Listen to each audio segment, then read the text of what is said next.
It's refreshing to be interviewed by somebody that's familiar with some of the stuff I've done. And most people don't do any research at all? How many interviews I get or radio shows I go on, they have no idea. You don't even know what you do? That's pitiful. It's kind of awkward sometimes because you're having to just like take the ball and run instead of like allowing them to continue their fumbling and bumbling around. That is really pitiful. All right. I'm Madison, by the way. Dave. Nice of course, to meet you. natural. All right. Poindexter. Yeah. Poindexter. All right. I am joined here with David Rountree. What is your position in Spirit? I'm actually pretty much the executive director, and I'm also the head scientific director of research. What kind of scientific degrees do you have? I have a degree in electronic engineering. I have a master's in electronic engineering, and I'm very close to a doctorate in physics. Very good. How did you get started into paranormal research? Man, what a long story that is. When I was a kid, my family uprooted from our home in Virginia and moved to Florida. I lived next door to a retired professor who was also an active pattern maker, but he had an incredible personal library of first edition Charles Fort books. Cool. And I read everything from raining frogs to UFOs. So from an early age, I was really fascinated with all things paranormal. And I've had some personal experiences as a kid. Right. And when I got older, and I was just basically curious. I wanted to know really what was going on. I refused to accept at face value that it was something spooky or unknown. I thought there's got to be a logical, rational explanation for it. We just don't understand it. Right. And that's kind of what started me on the path. Good. That's looking kind of for an answer. Right. That's the premise of our show also, is we try to make it more scientific and reasonable as opposed to just something's happening. It's so easy to jump to a conclusion that it's a ghost. Well, tell me what a ghost is. Can you define it scientifically? No. Exactly. So what we try to do is to define that. Right. What does that word mean exactly? Exactly. And we're finding it's a very complex term. It's a very simple term that covers a very complex set of data. Exactly. So ghost is a very innocuous term that shouldn't be used. And so I refer to it as paranormal phenomena because to me it makes more sense and it's more broad of a definition. Right. Is it a dead person? Maybe. Could be. There's certainly a lot of anecdotal evidence suggesting that. Yeah. But we can't prove that yet. Right. Anecdotal is the key there. Yeah. So we can't prove it yet. But it's fun trying. So oh yeah. That's where we're going. So. What is your favorite paranormal topic or area of research? Well, I think, when I was younger, I tried to do everything. I tried to do the crypto. I tried to do the UFO stuff. I tried to get involved in everything. But there comes a point in your life when you realize that it's just too overwhelming. You have to pick something and stick to it. Right. And the whole concept of what goes on during what we call a haunting is really what I'm pretty fascinated with right now because I think that, first of all, I think all paranormal phenomena is connected. There are some commonalities that run through all of it. Okay. I just happen to have a mindset towards the haunting part of it, and I'm making discoveries that are applicable in a broader sense. So I think that's kind of important. It doesn't really matter what you're doing. Pick the path that you enjoy doing so it's not work. Okay, that's a good point. Now, upon reading a lot of the stuff on your website, you mentioned wormholes and a lot of things like that. Right. For the average listener who doesn't know anything about in-depth physics, how would you describe a wormhole to them? Well, a wormhole's kind of like a conduit. The way I see wormholes, the official word for them is like an Einstein-Rosen bridge. Einstein and Rosen came up with the concept of a wormhole back in the 1920s, really. And a lot of people don't realize that either. They think it's a product of science fiction television. But nope.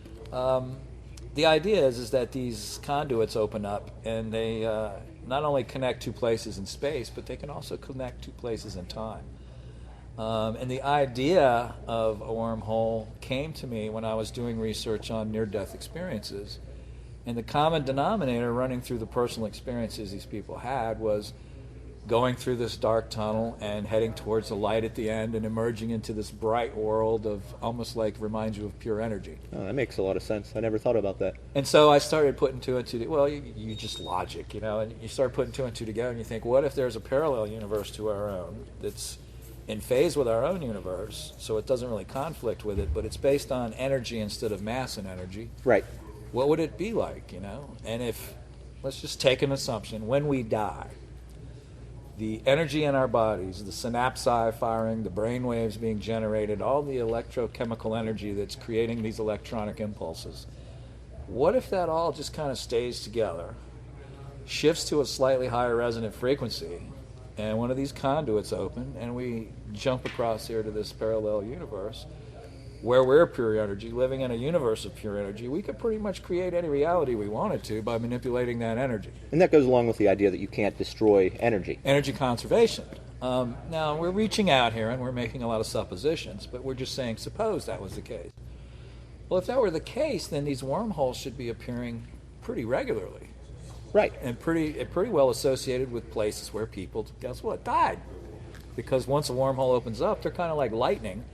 They'll continue to follow the path of ionized air because it's the path of least resistance.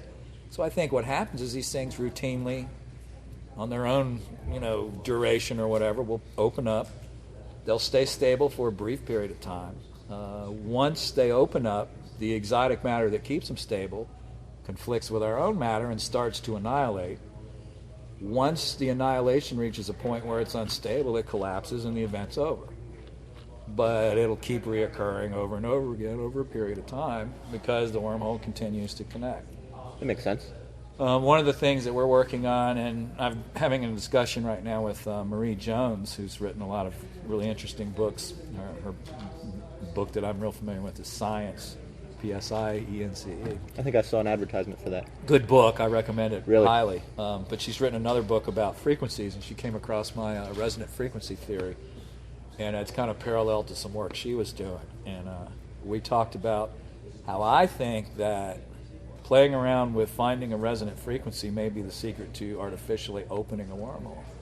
Okay. By generating the right resonant frequency to set the path or set the stage for it to manifest. Now, would that be by making it so the energy has no place to go but into another dimension? Oh, it would be pretty much like exciting an area of space, in this case in the middle of someone's living room or whatever, and creating that resonant EMF frequency in the hopes of opening that wormhole because you're reaching the wormhole's resonance. Okay. So all it would be doing would be like opening the door. Okay, that makes sense. But again, these are things that we need to prove out, and we it's all need to theories run the at this point. experiments and see where it goes. But I've tried using high energy stimulation. I've tried a number of different things with no success. So the key, I think, is going to be related to a specific frequency that resonates that wormhole. Right, finesse instead of the power. And that's the next place we're looking. That's the next place we're going to try to play with. Very and good. It's going to be shooting in the dark because we have no idea what we're looking for. Right. So we're Just going to have hoping. to set up a regiment and try this one, try this one. Hit everything try in this one, between. see what Yeah. happens. So.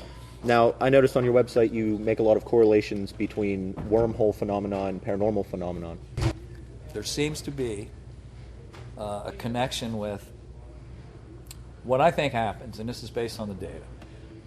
When we get a paranormal, what I call event horizon, we have a number of changes that occur in the environment in a very localized area. Right.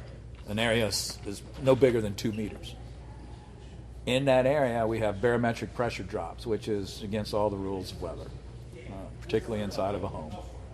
We get temperature fluctuations. We get elevated levels of ionized air. So ion count goes sky high. We get static energy, static electricity, sometimes as high as 6,000 volts. We get time fluctuations, where we'll take and we have a device that we built that beats 2 very, very accurate oscillators against each other. Right. And the resulting frequency is around 700 hertz. And it'll sit there and be going 700 hertz, 700 hertz, 700 hertz, and all of a sudden it'll start creeping upwards.